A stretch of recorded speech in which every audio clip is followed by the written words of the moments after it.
Thank you everybody for joining our webinar today. And I'm seeing a lot of questions of whether we're going to be posting our webinar from yesterday. We will be, so definitely look out for that in your email inbox. We'll send out a YouTube link with that in case you missed it. So yesterday's webinar was actually covering a little bit more into the BioRender features. Today we're actually going to be covering 5 design tips for better grant figures. We will be using BioRender as kind of a tool on how to do certain things, but actually some of the tips will actually be applicable, regardless of what software you'd like to use. So yeah, let's get started. Welcome everybody. This is BioRender Learning Hub's top 5 design tips for better grant figures. And I'm seeing here messages pouring into the chat box, a little bit of house cleaning. You can actually select respond to all panelists and attendees if you want everyone to see what you're writing. Right now, a lot of you might be just typing to panelists only, so only to the BioRender team. So if you're saying hello to everybody, make sure you use the option of all panelists and attendees, and then people will be able to see your comments. And if the chat is distracting for some of you, you can actually close the chat box for now while I'm presenting if you don't want to see the chat. If you have a very specific question that you would like answered instead of just a comment or a hello, which we encourage you to do, it looks like everyone's coming from all over the world here. Definitely use the Q&A section because that's actually where my colleagues Brigitte and Francesca will be monitoring to see if there are any specific questions about what I'm covering, or maybe it's a question about BioRender. So if you're just joining, make sure you write to everybody using the all panelists and attendees option in Zoom, not just the all attendees. I'm sorry, not all the panelists, so that everyone can see your messages. Great. So today's topic, it's been a really highly requested one for quite some time. We're really excited to share a few tips and tricks with you today, based on our years of experience in helping scientists create these figures. As well, we have spoken to several NIH and NSF grant reviewers on, what they wished grant applicants would do better, specifically in their diagrams and their schematics. So if you're watching this, I'm going to assume that you're all doing research or doing some work, within the realm of life sciences. And as broad as the life sciences are, it would be impossible for me to give you all the exact details on how to create your figure. But we do see very, very common patterns of design mistakes. So hopefully what we share today will be helpful for all of you in creating better figures to support your grant applications. And you'll also notice that a lot of the tips will be kind of broadly applicable to science figure making in general, particularly those things like journal figures and graphical abstracts that are kind of, very condensed visual graphics. Okay, so you have a very full room today. I think we had over 3,000 registrants for this webinar, so very excited to see everyone's enthusiasm in the chat today. All right. So a quick intro of what we'll cover today, just quick 60-second intro into the work we've done as medical illustrators, and then we'll jump right into the 5 main design tips on making better grant figures. We'll leave some time at the end for everyone's favorite and kind of most requested thing, which is a tutorial, and to go through kind of a real life example of how to fix up or revamp a figure, kind of a figure makeover, I guess we'll call it, based on an image that some of you have submitted that will actually go to submission for a grant. Now, what this session will not be is kind of a how-to on a better grant application, nor will it be on how to format the grant application itself. I do encourage you to closely follow the guidelines of this specific grant that you're applying for these details. Great. So a bit of background about myself. If you've attended our other webinars, you've probably already seen this slide, so I apologize if it's repetitive. But you've definitely heard me speak about the wonders of the sort of world of medical illustration. I'm definitely indebted to the amazing program at Johns Hopkins where I did my training about 12 years ago. I've also been fortunate to have collaborated with an incredible team at National Geographic magazine where I learned a lot of the design skills that I kind of carry with me to this day. And most recently, of course, I get to work with a fantastic and talented team here at BioRender. We're a team of science communicators, medical illustrators, technologists, writers, and kind of everything in between. So this is all to say that, we've put a lot of thought into how to best communicate science visually. So when it comes to cramming a whole bunch of really interesting information to a small space like this, like grant figures, graphical abstracts, we're certainly not strangers to that. In fact, in the editorial world, real estate is definitely a true commodity because you're trying to cram a bunch of stuff onto a printed physical page. So leaving empty areas like this, if you can see my mouse, kind of feels wrong and expensive, but it's actually absolutely necessary. If you want people to actually read the important parts of your story or picture, these kind of breathing pockets and spaces are really important for your story. You actually should have seen just how much information we started with for this piece and how much we wanted to show. But, most of the time, it's actually about stripping away that information, which is, really hard to do. Same goes for graphics like this that are tailored toward a more highly technical audience, such as surgical textbooks or to teach physicians in training. I know there are some doctors on the line as well. We've got a nice diverse audience today in the Zoom meeting. So this picture that I'm showing is not actually a how-to step-by-step guide for a surgery. It's more of a summary image, like many specifics AIMS page figures are, of the relevant, anatomy. And this is actually showing two potential approaches to an epidural injection, which is A, interlaminar, and B, transforaminal. I won't go into the details here, but just suffice it to say that my initial sketches for this had a lot of stuff in there. It had veins, a whole bunch of anatomy, but we had to strip away a lot of that in order to really zero in on the important parts. And that took a lot of trial and error. So just so you know, I'm going to be teaching you some tips and tricks, but it really will take some thoughtful sketching and thinking through the concepts and stripping away everything you don't need to show. And so you'll notice a theme here throughout today's webinar, and that is really sort of the simplification of a figure without losing the core message. And that's really key for summary figures like this one. I'm using this as an extreme example because if we can make figures like this more understandable, then certainly it could be applicable to even visually simpler diagrams. And now I like to show this image time and time again because um, you know it's very telling of the types of figures that you probably will see if you've ever even reviewed a grant before, or even obviously opened a page in a publication. So, sadly, this is the state of kind of biological visuals today. And as grant reviewers, you can imagine how frustrating it might be to kind of have to relearn someone's, symbolism or key or legend for representing biological concepts in numerous ways every single time they open up a new grant application. So, at BioRender, of course, we can't claim to be fixing this problem holistically, but we do hope to help not only make the figure making process easier, but also, the reviewing and the consuming of that information much faster and easier.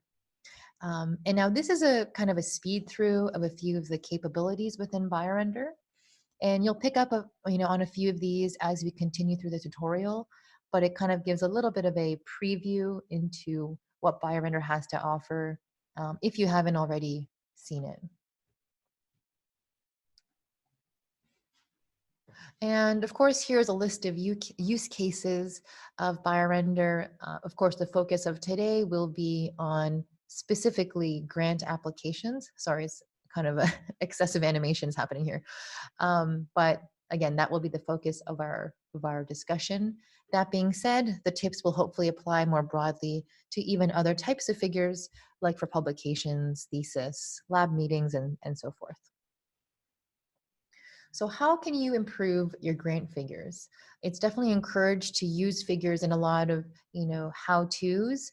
And a lot of the times they say, make sure to use a figure, but they don't actually go into details of how to do it well. Here are a few examples I pulled from the University of Pittsburgh website. It's linked below here, but it actually shows a few examples of how to compose a specific aims page for an NIH grant. And I actually think the figures are quite clear here. They do a decent job of being sort of legible at final scale. Really important to kind of scale it down to see what it's going to look like in situ. Um, but what if you don't have figures like this, but you have figures more like this? Now I've just plopped these in here. They're not related to the text at all. These are a little bit more cellular and more maybe protocol driven or pictorial as opposed to a simple flow diagram. And, as opposed to, again, simplified flow diagrams. I'm getting a lot of questions about my audio. I hope it's good. It sounds like, okay, so the mic settings are good. I'm just using a regular microphone. Um, and I did have complaints about the audio in the last webinar. So let me know if the audio cuts out or anything like that, and I can try to adjust. Okay, great. Thank you. So, if you're making figures like this that are causing your reviewers of the grant to kind of squint, or they're confused about what the symbolism is supposed to look like, maybe you have human figures describing patient outcomes or populations of people for epidemiological studies. You can imagine the images can get really complex really quickly. And imagine, these figures are probably the size of a small business card. If you look at just the amount of detail that a business card can be afforded, it's really not very much. So yeah, definitely keep that in mind. So diving in here to the kind of 5 tips, I've tried to keep it relatively simple. They all start with the letter S, just for maybe easy memory, but they've kind of roughly been broken down into these 5. I probably had 40 or 50 that I wanted to go through, but I narrowed it down to these 5 for now. We'll probably do shorter tutorials later on more kind of bite-sized videos on more tips. But here are the 5 that we've selected for today. The first is, using safe spacing techniques such as, circle zoom ins, proper labeling techniques, really making use of the small space that we have. Number 2 is showing clear sequences. So really how to cram steps 1 to 5, for example, very clearly in a small kind of 3-inch by 5-inch window. And number 3 is, using proper saturation and contrast, very important. Another popular topic is when and when not to use, symbols, keys, and legends. And the last one is scaling to size as kind of a final gut check and tips on how to do that well. Okay, let me just check my audio here just in case it's not good for all of you. Give me 1 second. Looks like it's pretty polarizing. Some say it's really good. Some are saying it's scrambled. Okay, so maybe check your Wi-Fi. It might be that as well. Great. So number 1, space-saving tips. It's really hard to say. So I'm actually going to navigate to BioRender for this part of the tutorial. So you can use Illustrator, Photoshop, PowerPoint. The tips I'm going to be showing you aren't highly technical by any means. It's just conceptually challenging to imagine unless I show you in practice.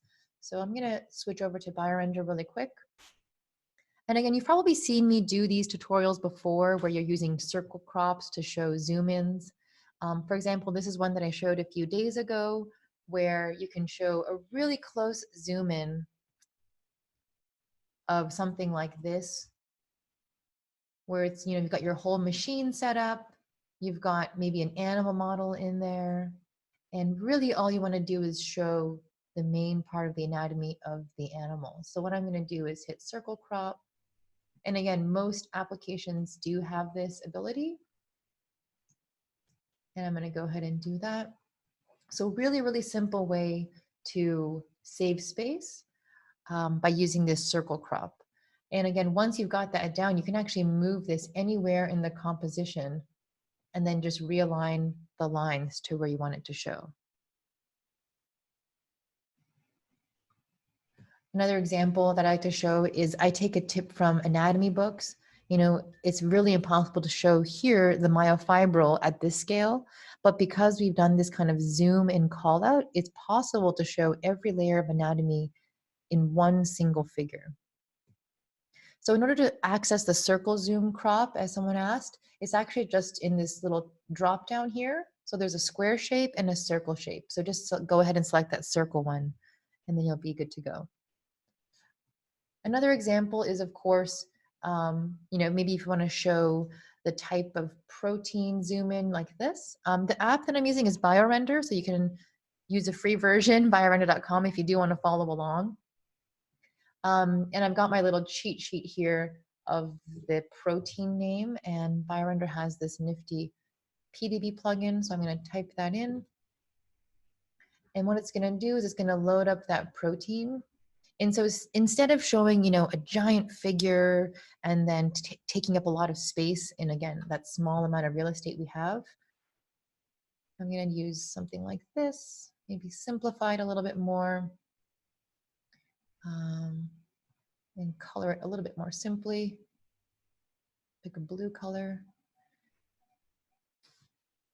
And so here the structure has changed a little bit, of course, but, you know, I'm kind of using this as a zoom out call out like so.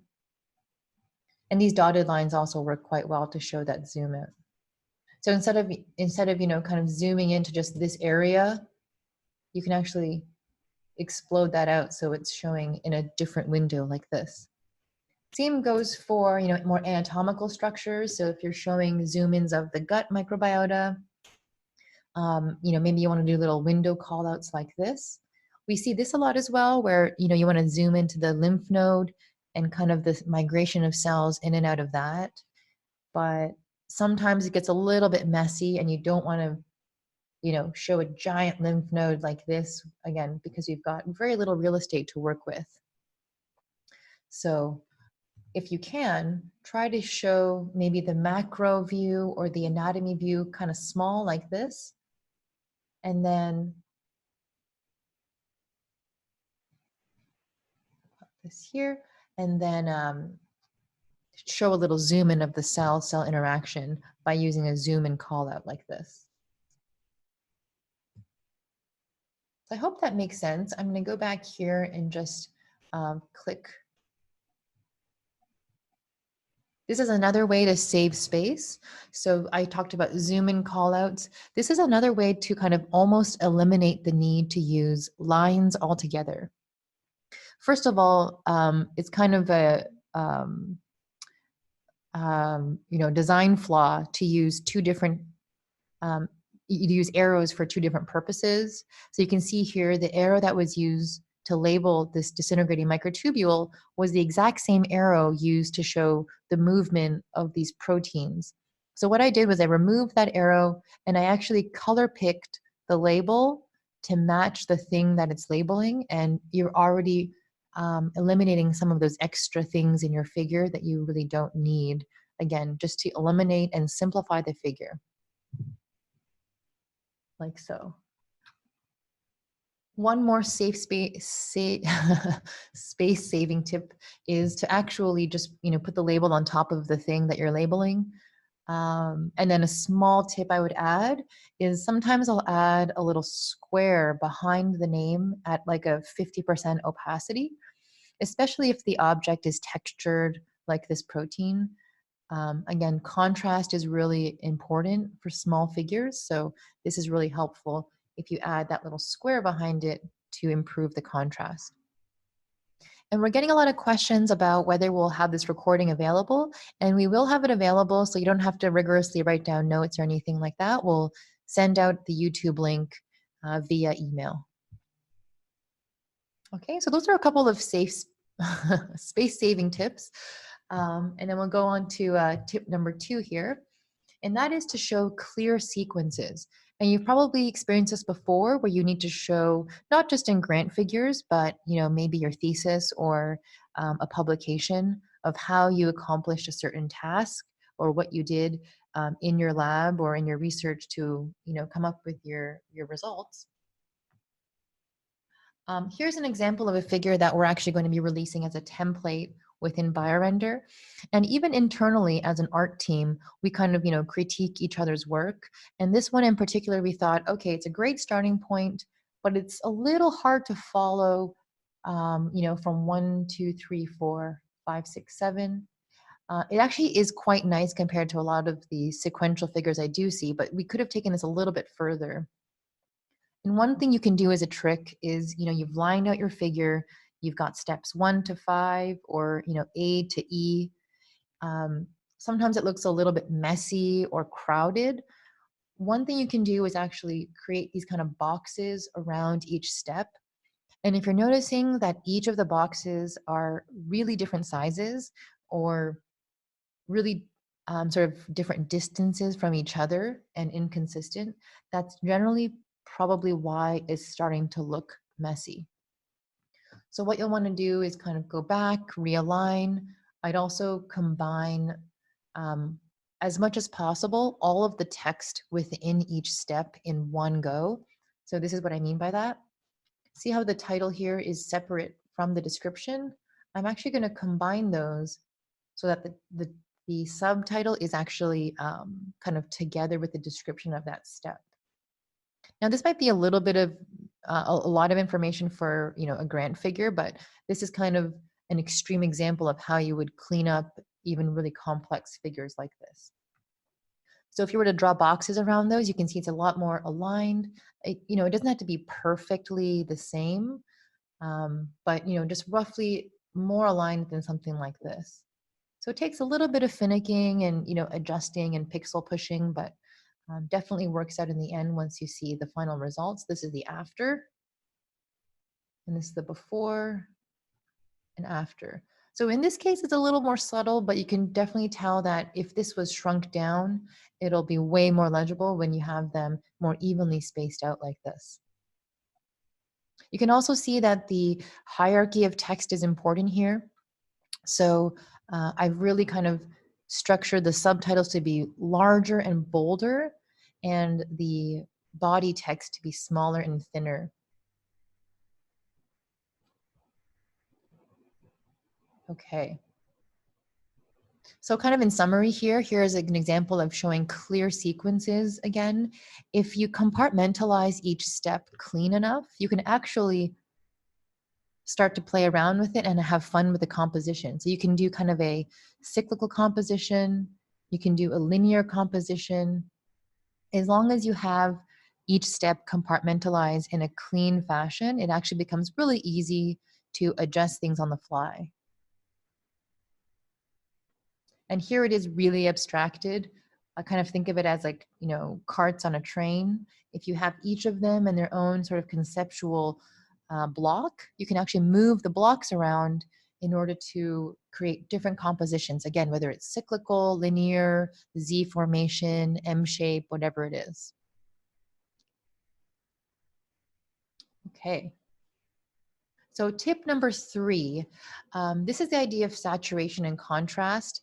And you probably hear us speak a lot about it because this is something that, again, it's kind of a really quick fix and one of the most common mistakes we see. So here's an example I like to show of a pathway that's very commonly shown like this. You've probably seen a lot of figures that have just really bright kind of highlighter text and highlighter saturation colors all over an image. And really all you want to do is highlight the main areas and have that as the strongest, brightest part of the, for example, in this case, the pathway. And this is definitely, the same goes for anatomical figures as well. In fact, I'm going to toggle back to BioRender here as kind of a real life example. Thinking about, saturation and contrast, really important for showing antagonistic concepts. So usually, most concepts will show the healthy state versus a disease state, or if you're working on a cure or a treatment, you want to show that that treatment is, the good guy versus the bad guy. So in this case, I'm actually going to show saturation of these. This is actually the wrong color as well. Talking about, good guys versus bad guys. Generally speaking, of course, the quote unquote bad guys or the antagonists of a story should be kind of a warm reddish hue. And, the good guys or the protagonists of a story, if you think of it as like a play, should be kind of a blue or a cooler color because they tend to be more soothing. So I'm actually going to do just that by creating kind of a color palette that suits, the thing that it's labeling. So a healthy microtubule, disintegrating, maybe I'll make that gray. These are both kind of the bad guys. And let's see, I'm going to select these icons, maybe make it a stronger red color. I hope I'm not going too fast here. In BioRender, you can actually select an icon and then select all same icon. That's how I was able to change, them all at the same time, like so. This one I'll also make red. And these guys here, these kinds of plaques or whatever it is that's forming, again, select all same and then make it red. So you can see I'm using green versus red. The red really makes it look invasive and like it's a bad thing. And, makes me feel like as a grant reviewer, you're actually doing research that is applicable to the real world. And, you're going to cure whatever disease this is before I even know what it is that you're going to be doing work on. So there's that, the kind of idea of playing with color and hue and saturation. One tip that I always like to show, regardless of the type of figure you're making, is to swap it to grayscale. So within BioRender, there's a preview in grayscale mode up here. Most other apps also have this. I think Photoshop has obviously, swapped to grayscale. And you can see here, everything's pretty legible. The problem comes when you have colors that are a little bit less legible, like a pink. See how that completely disappeared? But, if I were to be in color, it actually doesn't look too bad, but you're already starting to lose resolution. So again, I like to show this because it's really important to make sure it registers in grayscale. This is a trick that we use in industry, and I think we should all use in our science illustration work. Great, so I'm going to go ahead and save that. Go back to my folder here and the presentation. So that's the idea of, making sure you play with saturation and color to your advantage. Using warm versus cool colors to really highlight the good guys versus the bad guys, and use saturation sparingly. So in this example, again, we're only using the brightest colors for the most important parts. It shouldn't be, a giant rainbow per se.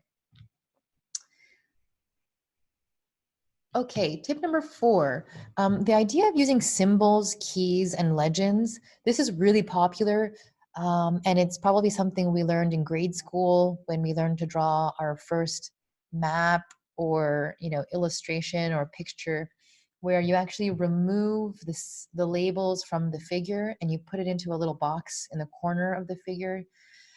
This is great in a lot of cases. In some cases, it actually does more harm than good. And I found a victim here online, so I hope that this doesn't insult anybody. I think this is actually a beautiful figure. The one issue is the legend actually shows objects that are quite similar in some cases. Actually, the late endosome, very obviously this yellow thing with dots in it. But if I were to compare this late endosome mature versus immature, it's quite similar, the hues. Not only that, if you look at the other objects, they start to look quite similar too. So this is very, very common. The temptation to use keys and legends and then just assume that someone will know what you're talking about is very common.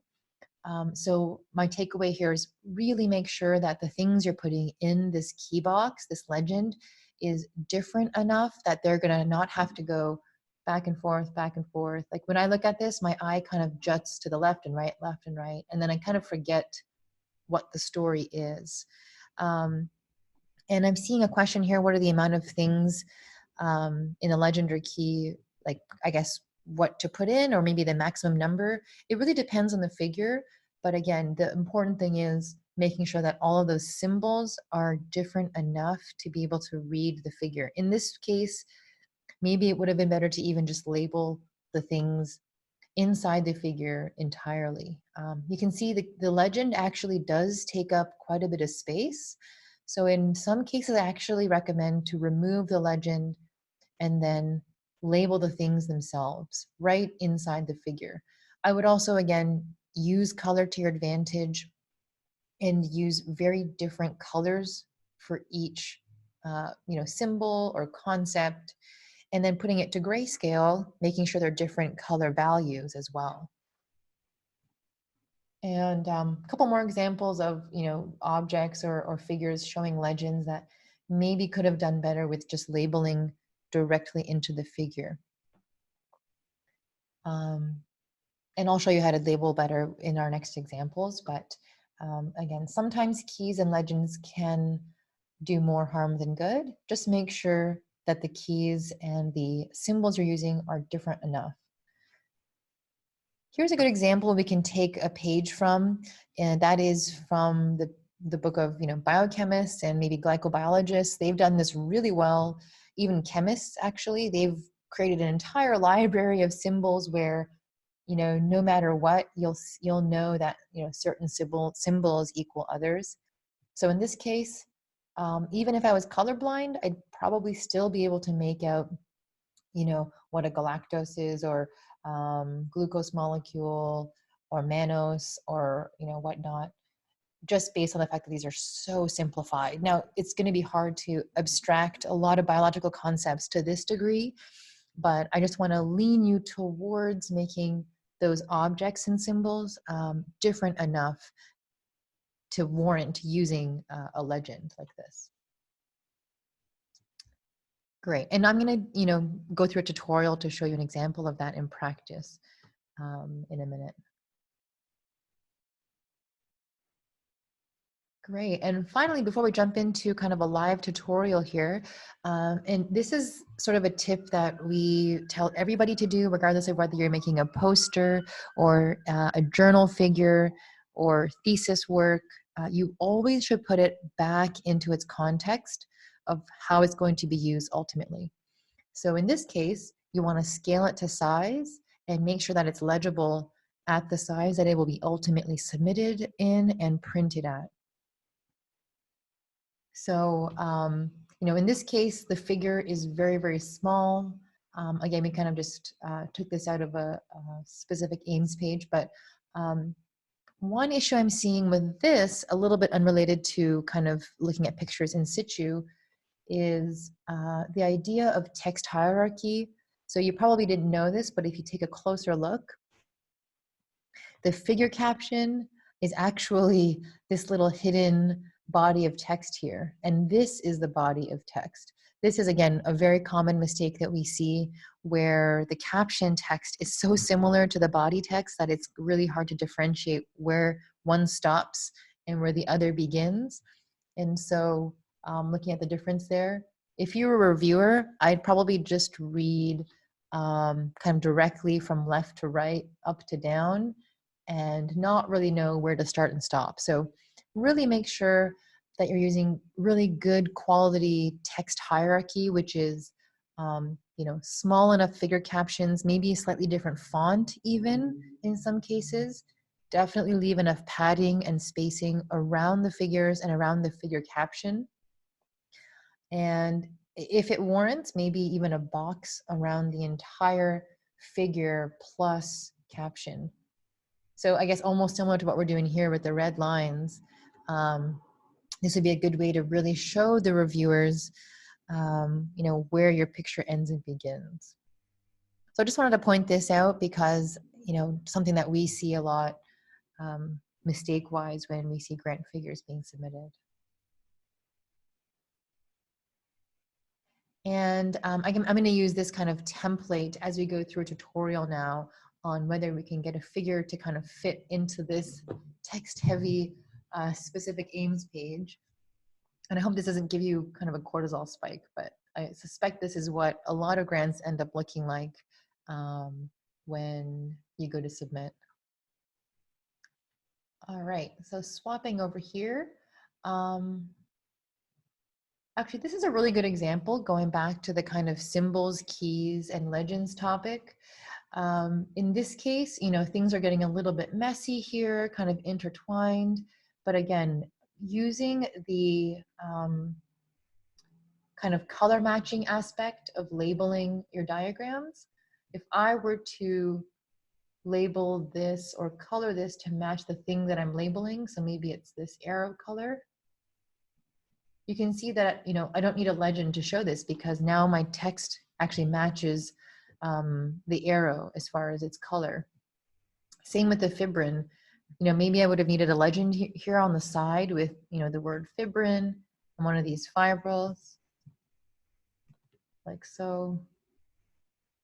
But in this case, I actually am able to maybe even label the thing directly and then color pick to match the thing that I'm labeling.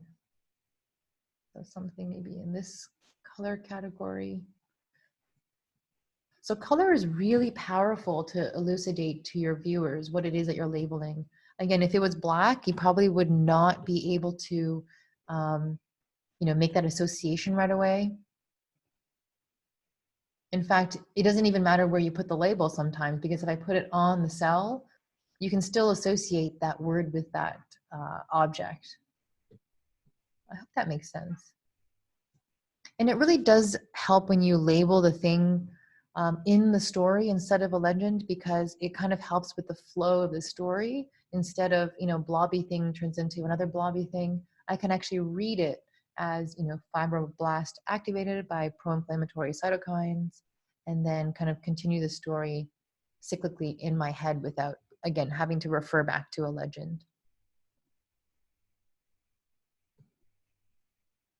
Hope that makes sense. Heading back here now. So one figure that I wanted to kind of go through as an example, kind of tying everything together that we've spoke about so far, is this figure here. So this is a really nice example of a simplified specific aims figure. This is the before image, and I'm going to kind of attempt to recreate this. I am going to be using BioRender, but again, you can use really anything that you have. For, maybe it's PowerPoint, Illustrator. And what I'm going to do is just kind of copy this into a new image.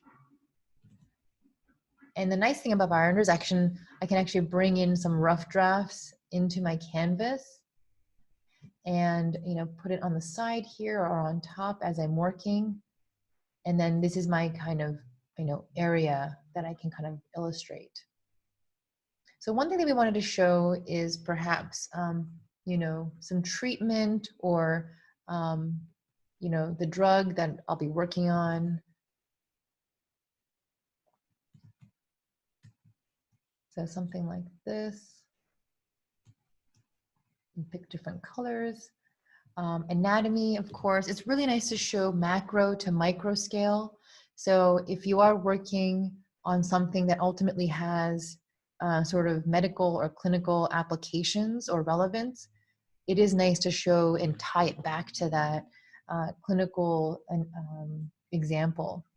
And I think a lot of the times grants do require that is, so what, why does this apply to, populations or what will be the ultimate outcome of your research, basically. Can use kind of an arrow to kind of show that this is going to be treating this pathology or something like that, phospholipid.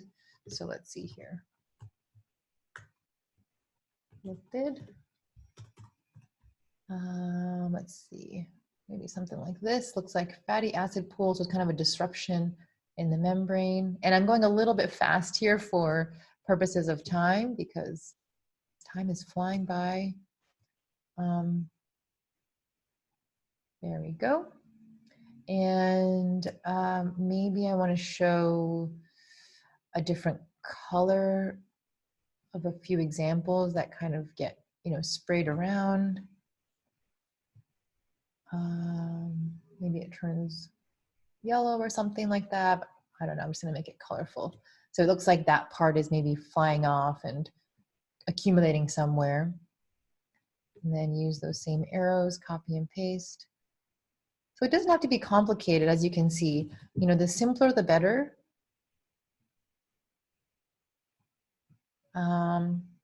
Oxidative phosphorylation, let's throw that in.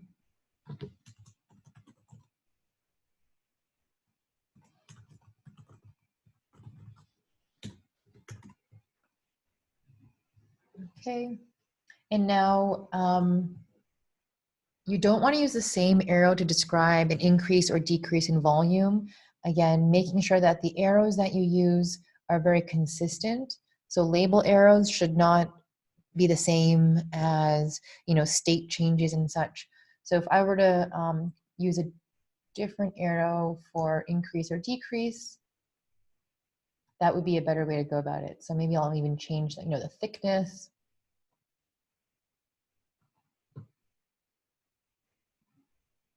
And it looks like this direction of the arrow is actually the important part of the story. I'm going to go ahead and maybe color those to be blue. Okay, so really simple, super simple schematic.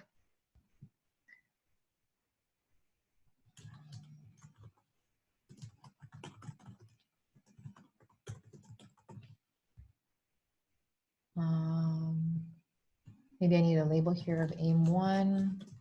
It's probably what you want to do is make it very clear what your 2 aims are. And hierarchy of text, you definitely want to show that, at a glance, they know for sure, okay, this is exaggerating a little bit, but they know for sure what it is that you're talking about. So I made, that a little bit bigger. Maybe I'll align this really quick. There we go. So super, super simple. Now, because it's nice and simple, you could probably go back in and add a little bit of detail if you like. Obviously, add in some more labels here to make it a little bit more descriptive. And then, add more labels as you see fit. Like so. You hit preview. That's looking pretty nice. Now that I've got my steps pretty well kind of modeled out, I can actually maybe rearrange things to fit in a more, I guess, square format. So if you don't have space, you can actually start to move things around. So it's a little bit more square format. But you can see once you've got things kind of compartmentalized, it's really easy to move things around in either like a linear or cubical fashion.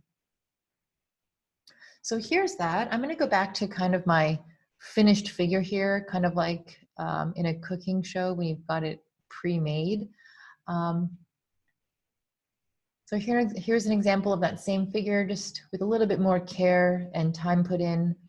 Again, we're moving in here on the renal cell carcinoma and kind of zooming into a part of the tumor cell where this drug actually breaks apart and I guess apoptoses the tumor cell. But then something happens where the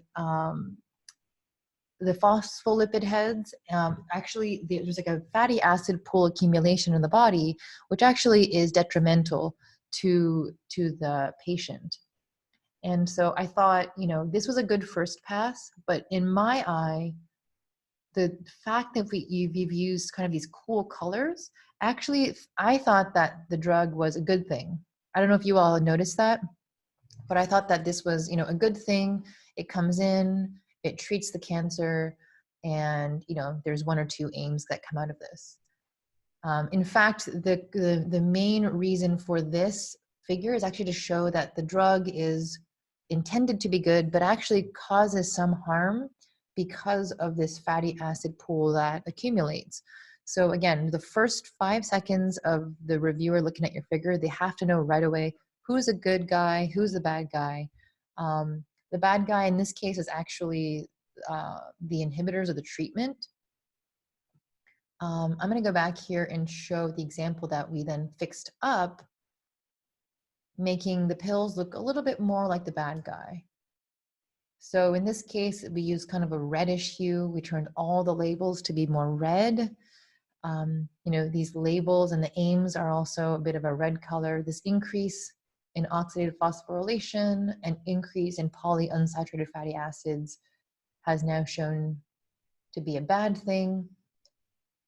So this is a little bit more descriptive of it being, some sort of treatment, perhaps to kind of inhibit or dampen the fatty acid pool. So I hope that makes sense here. I'm going to go back to my slide deck and show kind of the difference of the after.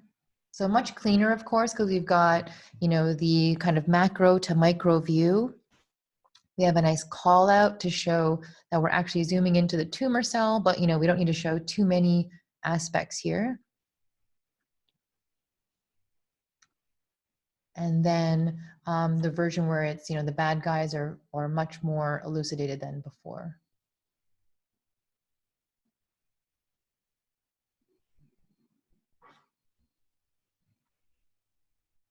There's someone who said the pill sizes are inconsistent in this. Actually, this is a trick that we like to use that shows kind of scale. So in fact, the right thing to do would have been to maybe reduce the opacity if you really want to show a bunch of stuff flying around. That's a great point, actually. That was probably one step that we forgot to do. So in doing this, it kind of looks like there's a bunch floating around in the background. Same thing goes for things if you want to show things like this flying into the background. That's actually an illusion of space and another kind of space-saving tip you can use. Sometimes if you're working with antibodies flying around everywhere, this is a really cool trick we like to use to show, see how it kind of created the illusion of space in 3D without showing everything at 100% scale. So thank you for bringing that up. That's actually a really good point. So I guess something like this even. If you had, something as complex as an antibody, it's really cool to show, if you want the illusion of things flying around into the background, what we do is we change the opacity to make it look like, things are floating away. So that's the one thing we probably forgot to do in the kind of pill, the scale change. Great. Okay. I can't believe it's already almost 3 p.m. here. We're on Eastern time here in Toronto. Going back to my figures here, I think we've covered everything. Maybe we'll do a little trick here to see if this fits in. Of course, you'd probably have to, kind of design the actual grant. I don't know if we're able to add in kind of a skinny long figure like this, but you can kind of make the illusion of it being like a business card. So if you can fit it on a business card, that's probably going to be okay for a grant. But I would even go as far as printing it out on an inkjet printer to make sure it's legible at the final scale that you want it to be legible at. And again, this is a tip that I would definitely recommend for whether you're making a poster or a thesis figure or a graphical abstract. Even I always put it to the final scale, and then even print it out. Sometimes you'll kill a couple trees, but at least you'll know for sure. And you really don't want to take that risk if you're applying for a really high stakes grant.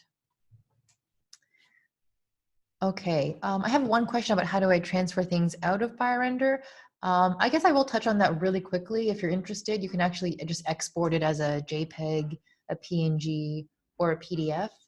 So when I go back into my figure here, I can just hit export, and it'll export at different resolutions and different formats. All right, so we do have a couple of minutes, so I can stick around here and answer any questions you might have.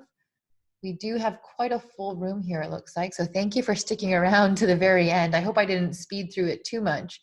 But in summary, the things that we did cover were, generally speaking, space-saving tips, showing clear sequences again, really making sure that you have your steps in blocks so that they're easy to maneuver and manipulate, making sure that you're using saturation the right way, as well as high enough contrast figures. Make sure to preview in grayscale when you can. Use symbols, keys, and legend very carefully. So make sure that your symbols are obviously different enough if you're using a legend. And then scale it to size.